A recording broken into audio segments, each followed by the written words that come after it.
سواری پر لایا گیا، سواری پر۔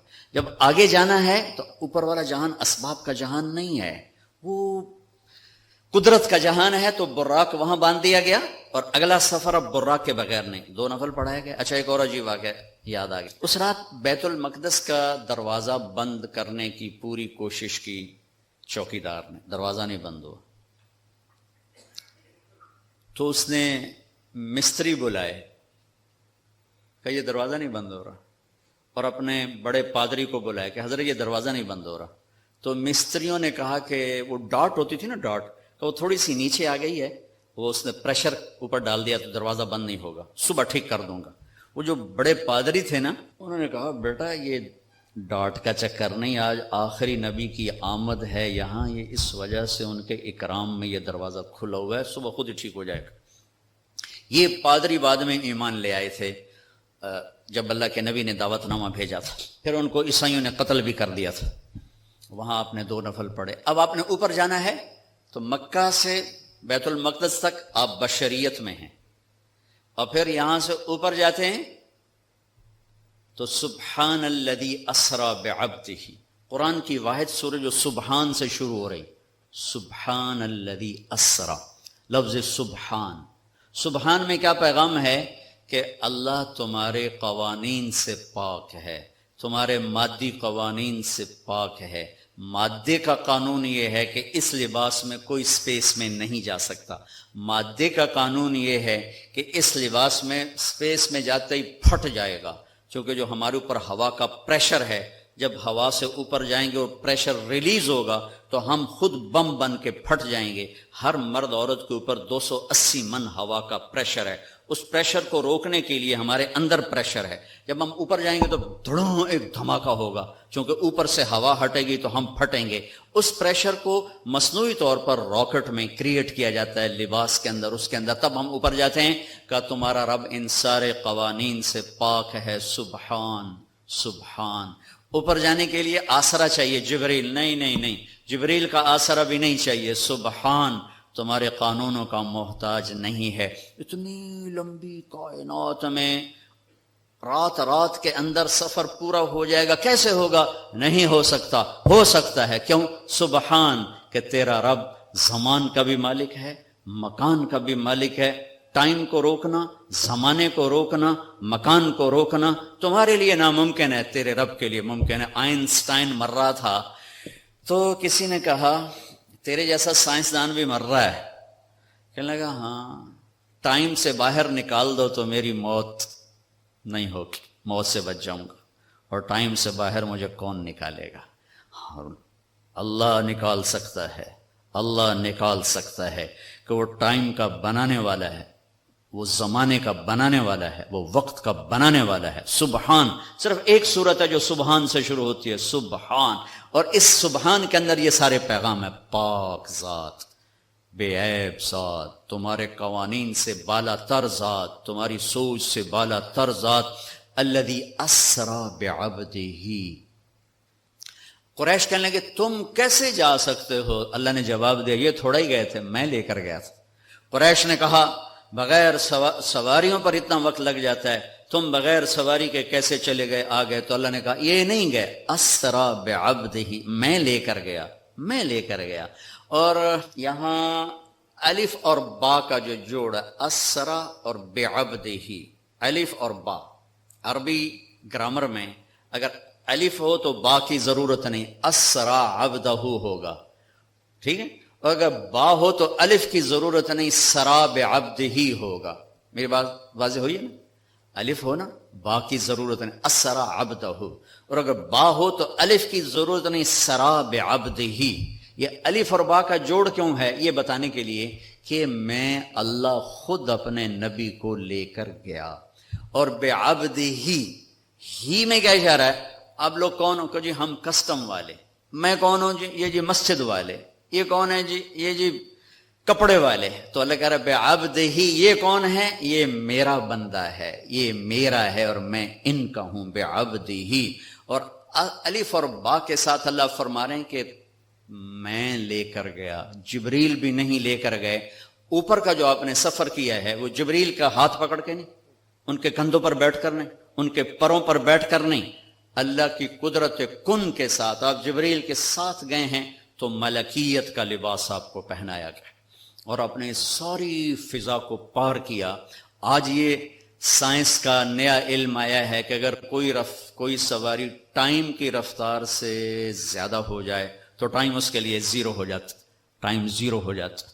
اگر 1,86,000 میل پر سیکنڈ سے کوئی سواری زیادہ تیز ہو جائے تو ٹائم اس کے لیے زیرو ہو جاتا ہے۔ یہ آج کے امکانیات بتائے جا رہے ہیں، اور یہ میرے نبی کا سفر سپیس کو، راکٹ کو، شٹل کو، ہر چیز کے لیے راستہ دے رہا ہے کہ یہ ہو سکتا ہے، یہ ہو سکتا ہے، خلائی تسخیر ہو سکتی ہے، خلائی سیاروں تک جانا ہو سکتا ہے۔ لیکن آپ کی پہلی منزل، پہلا آسمان آدم علیہ السلام نے استقبال کیا، دوسرا آسمان یحییٰ علیہ السلام، زکریا علیہ السلام، عیسیٰ علیہ السلام نے استقبال کیا، تیسری منزل یوسف علیہ السلام، تیسرا آسمان، چوتھی منزل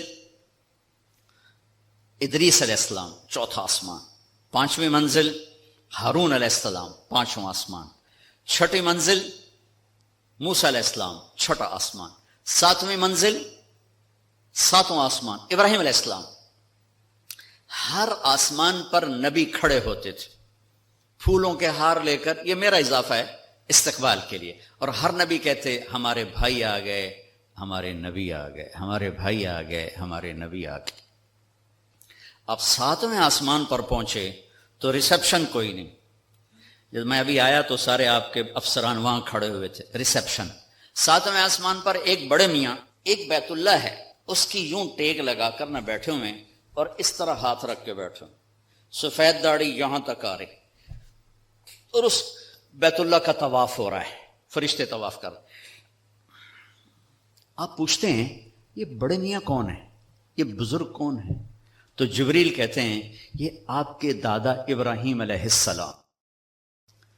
اگر اللہ چاہتے تو ابراہیم بھی کھڑے ہوتے وہاں، چونکہ مرتبہ تو ہمارے نبی کا بڑا ہے، رشتہ ابراہیم کا بڑا ہے، مرتبہ ہمارے نبی کا بڑا ہے، لیکن ان کو بٹھایا، ان کو چلایا۔ یہ میری بات آپ غور سے سنیے گا، ان کو بٹھایا، ان کو چلایا۔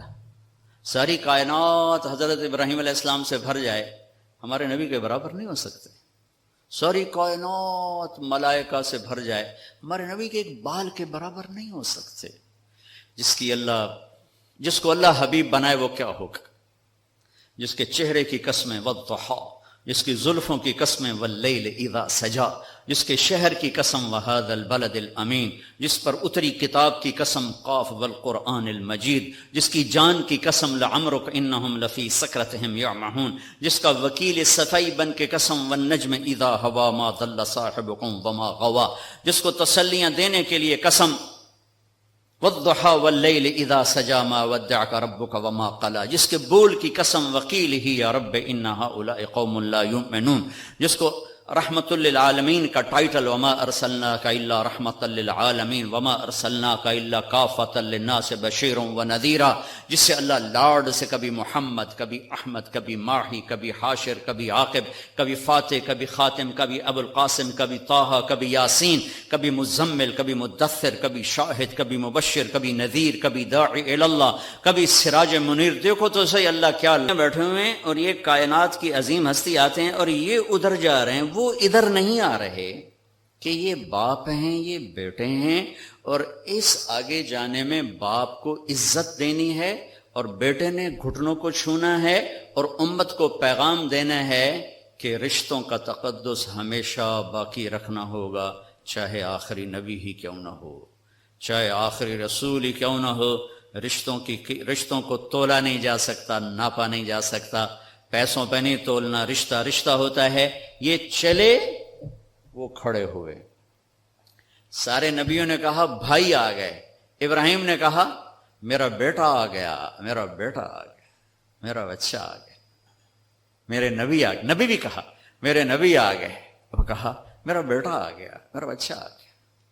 پھر گلے لگایا، پھر ماتھا چوما۔ یہ کسی نے نہیں کیا، یہ ابراہیم نے کیا۔ گلے لگایا، ماتھا چوما، آگے روانہ کیا، ایک پیغام ڈیلیور کیا کہ میرے نبی آپ اتنے مقام کے ہو کر بھی اپنی امت کو پیغام دیں کہ اپنے باپ کے آگے سر جھکائیں، اپنی امت کو پیغام دیں کہ ماں باپ کے رشتے کے سامنے اولاد کو بھی جھکنا پڑتا ہے. ابراہیم ملے اور اب جانے لگے تو کہا بیٹا اپنی امت کو میرا سلام کہہ دینا. سبحان اللہ، یہ رشتہ بہت گہرا تھا نا، کہ اپنی امت کو میرا سلام کہنا، اور انہیں کہنا جنت خالی زمین ہے اور اس کے باغ باغیچے سبحان اللہ الحمدللہ لا الہ الا اللہ اللہ اکبر ہیں، جتنا کہیں گے اتنے درخت وہاں لگتے جائیں گے. اب آپ سدرۃ المنتہا پہنچے تو ایک آج کے لہجے کی گفتگو کہ جبریل نے کہا یا رسول اللہ آگے میرے پاس ویزا کوئی نہیں، آگے اور جہان ہے، ملکوتی جہان بھی ختم، ملائکہ کا جہان، سدرۃ المنتہا، یوں سمجھو جبریل اپنے گھر میں کہہ رہے ہیں یا رسول اللہ اس سے آگے میرے پاس ویزا کوئی نہیں، میں نہیں جا سکتا. کہا میں اتنا بھی آگے جاؤں گا نا ایک بالش تو میں جل کے راکھ ہو جاؤں گا، میں نہیں جا سکتا. تو یہاں آ کر ملکوتی حیثیت بھی ختم ہو کر کوئی اور حیثیت آپ کو عطا کی گئی، وہ اللہ جانے، اللہ کا حبیب جانے. عرش تک پہنچنے میں پہلی ہستی کامیاب ہو رہی ہیں. جبریل بھی کہہ رہے ہیں آگے نہیں جا سکتا یا رسول اللہ، بس ختم، میں ختم. عرش پہلی دفعہ اس کے دروازے کسی ہستی کے لیے کھل رہے ہیں اور آپ کے قدم عرش پہ پڑ رہے ہیں، اور چوتھی منزل آپ کی اللہ اور حبیب اللہ ہیں کہ اللہ نے سارے پردے ہٹا کر اپنا آپ دکھا کر کہا السلام علیک ایھا النبی ورحمۃ اللہ وبرکاتہ. اے میرے محبوب آپ کا رب آپ کو سلام پیش کرتا ہے. اور یہاں حبیب اور حبیب اللہ میں ملاقات ہے. ثم دنا فتدلى فكان قاب قوسین او ادنی. یہ لفظ آپ نے سنا ہوگا قاب قوسین، قاب قوسین. میں آپ کو آج اس کی تصویر بنا کے دکھاتا ہوں کہ قاب قوسین کا مطلب کیا ہے. عربوں میں اکثر لڑائی ہوتی رہتی تھی، جب ان میں صلح ہوتی تھی تو قبیلوں کے سردار کٹھے ہوتے تھے اور صلح ہو رہی. صلح کیسے ہوتی تھی؟ یہ ایک کمان ہے عرب سردار کے ہاتھ میں، یہ دوسری کمان ہے دوسرے عرب سردار کے ہاتھ میں، ان دونوں کی لڑائی ہے. یہ دو عرب سردار ان میں صلح کروا رہے ہیں، یہ دو ساتھ ان کے اس صلح کو پورا کرنے کے لیے آ رہے ہیں. اب یہ ایک محفل ہوتی تھی تو ایک عرب سردار اٹھ کے اپنی کمان یوں کرتا تھا، یہ کمان کا وہ دھاگا ہے جس کے اوپر تیر کھینچا جاتا تھا، اور یہ وہ لکڑی ہے، ٹھیک ہوگی یہ.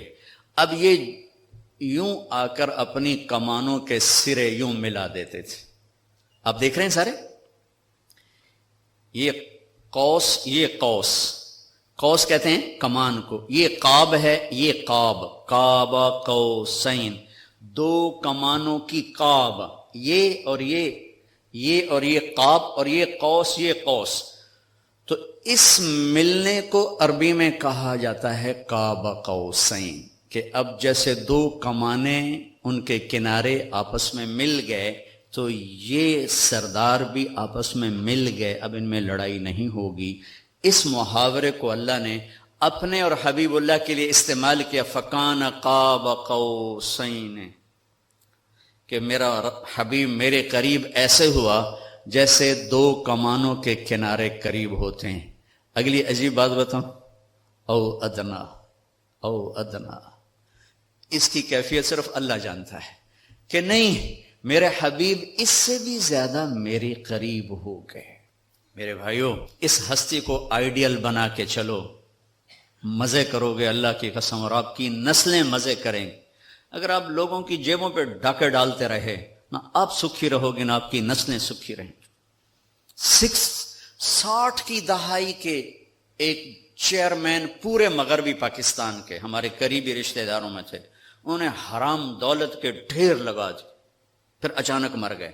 ایک دن ان کا بڑا بیٹا کہہ رہا تھا کاش ہمارا باپ ہمارے لیے حرام اکٹھا نہ کرتا تو کوئی خوشی کا دن ہم بھی دیکھ لیتے.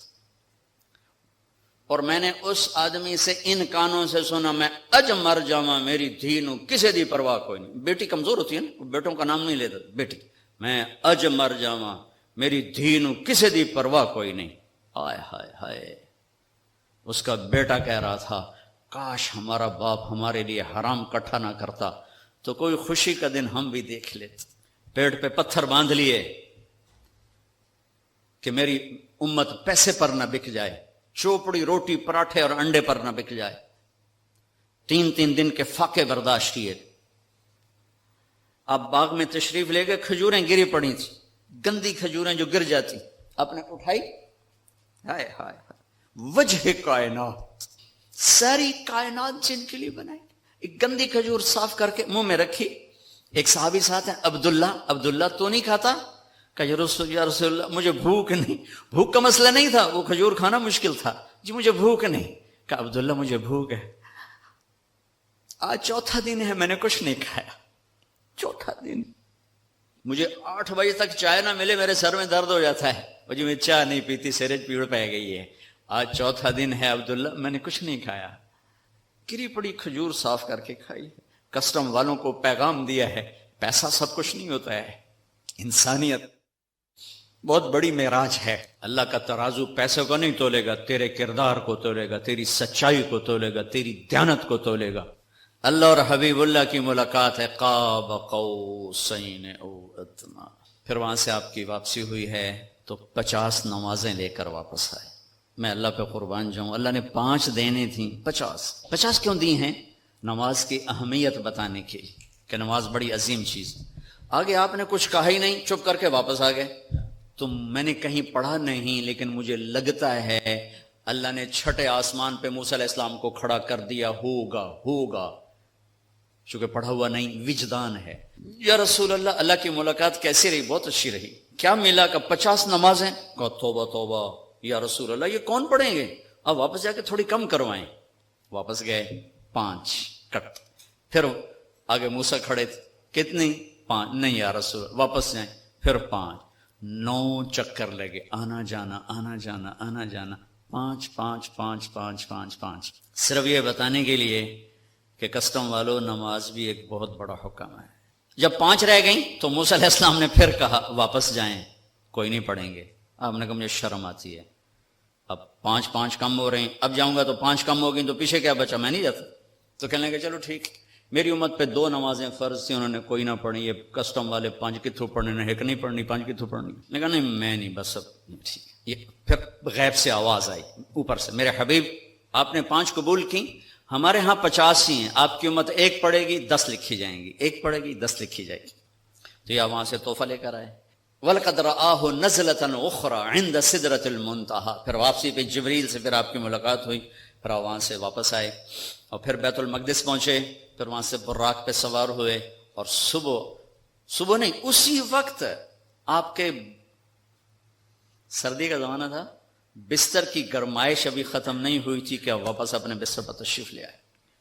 صبح آپ نے حضرت خدیجہ سے کہا یہ ہوا ہے, میں بتانا چاہتا ہوں. وہ ڈر گئے, یا رسول اللہ لوگ تو بہت جھٹلائیں گے. کہا جھٹلائیں جو مرضی کریں, میں بتانا چاہتا ہوں. آپ حرم میں تشریف لائے اور آپ نے یہ اعلان کیا میرا رات یہ سفر ہوا. تو ایک آدمی بھاگا, وہاں سے بھاگا آیا ابو بکر کے پاس. ابو بکر, اگر ایک آدمی یوں کہے میں راتوں رات فلسطین بیت المقدس گیا, پھر اوپر گیا, پھر اسی رات واپس آ گیا, تم مانو گے؟ تو ابو بکر نے کہا کہنے والا کون ہے؟ کہ کہنے والا تیرا ساتھی ہے. کہ پھر میں مانتا ہوں. یہاں سے آپ کو صدیق کا ٹائٹل ملا, صدیق. لکل امت صدیق, ہر امت کا ایک صدیق ہے. میری امت کا صدیق ابو بکر ہے. میں صرف اتنا کہوں گا, کچھ ٹائم نکال کر اپنے نبی کی سیرت پڑھیں, قرآن پڑھیں. میں آپ کو مسئلے مسائل بتانے نہیں آیا تھا, صرف اپنے نبی کی زندگی کے چند پہلو بتانے آیا تھا. آگے آپ کے اندر میں ایمان والا ایک بیٹھا ہوا ہے, پورا ایک فرد اندر بیٹھا ہوا ہے. ایک غلام محمد یہ کپڑوں میں ہے, ایک طارق جمیل کپڑوں میں ہے, ایک اس کے اندر ہے جو کبھی خطا نہیں کھاتا, کبھی غلط مشورہ نہیں دیتا, ہمیشہ سچ بولتا ہے, ہمیشہ صحیح کہتا ہے, ہمیشہ صحیح بات کرتا ہے, صحیح قبول کرتا ہے, غلط کو رد کرتا ہے. میں اسے تھپکیاں دے کے سلا دیتا ہوں, چپ کر سارا جہان کر رہا ہے, تو کی تاں کی ہو گیا. وہ چلاتا رہتا ہے, وہ غلط ہو رہا ہے. میں کہتا ہوں بکواس نہ کر, میں نے بچے پالنے ہیں, میں نے ان کے گھر بنانے, میں نے ان کی فیسیں بھرنی, میں نے ان کے فیوچر کو سنوارنا ہے. تو مجھے کیا سنا رہا ہے, سارا جہان کر رہا ہے, میں نے کر دیا تو کیا ہو گیا. یہ جنگ چلتی رہتی ہے. یہ اندر سسٹم ایمان, کتنا ہی ایمان کو گرا کے رکھ دو, وہ آواز لگاتا ہے, وہ صدا دیتا ہے. جو سن لیتا ہے وہ بیدار ہو جاتا ہے, جو نہیں سنتا پھر وہ موت پہ بیدار ہوتا ہے, پھر وہ بیداری کام نہیں آتی. حضرت علی کا فرمان ہے الناس نیام اذا ما تنتبہوا, لوگ سوئے ہوئے ہیں جب موت آئے گی آنکھ کھلے گی۔ خوش قسمت ہے جو مرنے سے پہلے آنکھ کھول کے دیکھ لے کہ یہ حق ہے اور یہ باطل ہے، یہ سچ ہے، یہ جھوٹ ہے۔ میرے نبی نے فرمایا میرا امتی ہر عیب کر سکتا ہے، ایک جھوٹ نہیں بول سکتا، ایک دھوکہ نہیں دے سکتا۔ میرا سارا دیش جھوٹ اور دھوکے سے بھرا پڑا۔ میں نیوزی لینڈ گیا، میں ڈپریشن کا شکار ہو گیا یہ سن کر کے پورے نیوزی لینڈ میں ایک آدمی جھوٹ نہیں بولتا، ایک آدمی جھوٹ نہیں بولتا۔ وہ میرا دفتر ہو، میری منڈی ہو، میرے کھیت ہوں، میرا سندھ ہو، میرا بلوچستان ہو، میرا سرحد ہو، میرا پنجاب ہو، سچ بولنے والے تو نظر ہی کوئی نہیں آتے۔ کون ہیں، کہاں ہیں؟ 100 میں 10 آدمی نمازی مل جاتے ہیں، 1 کروڑ میں ایک سچ بولنے والا نہیں ملتا۔ سچائی، دیانتداری، راست بازی، رزق حلال کھانے والوں کے گھر میں کبھی شام نہیں ہوتی، اور دھوکہ اور فراڈ اور فریب اور جھوٹ اور رشوت والے گھر میں کبھی صبح نہیں ہوتی۔ اگر میرے اللہ کے ہاتھ میں طاقت ہے تو یہ قانون کوئی نہیں بدل سکتا۔ یہی میرے رب کا قانون رہے گا کہ کبھی کبھی کبھی سچائی پر خزاں نہیں آتی، اور کبھی کبھی کبھی دھوکے جھوٹ پر بہار نہیں آتی۔ سچائی کا سورج زوال پذیر نہیں ہوتا، اور جھوٹ، ظلم و ستم کا سورج کبھی طلوع نہیں ہوتا، وہ ہمیشہ اندھیروں میں انسان کو بھٹکا دیتا ہے۔ تو میں آپ سب بھائی بہنوں سے گزارش کروں گا، اپنے نبی کی زندگی ڈھونڈو، تلاش کرو، آپ کو رہنمائی ملے گی۔ اللہ ہمیں عمل کی توفیق۔